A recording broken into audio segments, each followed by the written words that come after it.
The word mass itself comes from the dismissal, go the mass is ended, because in Latin that was ite missa est. And keep in mind the mass was in Latin for a very long time. Its original language was Greek, and then eventually it went into Latin. And at the end of mass the priest said ite missa est, which means go, you are sent. So the word missa in Latin became the mass. But the word mass really means a sending out.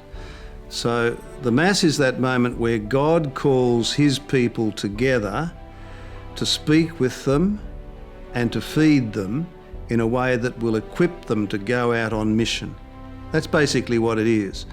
But the important thing to notice is that it's something primarily which God does. Now, we do all sorts of things in the Mass. We can be very, very busy.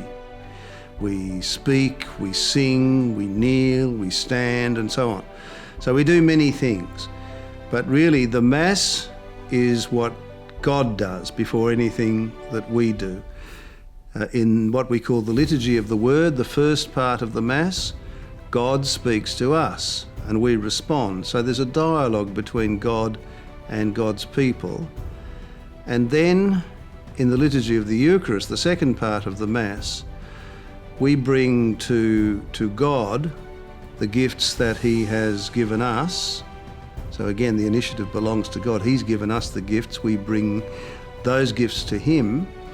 And then the word of God is spoken over those gifts to transform them into the body and blood of Christ, so that those gifts transformed become the feast where God sits down with us and shares a meal of communion, the feast of love.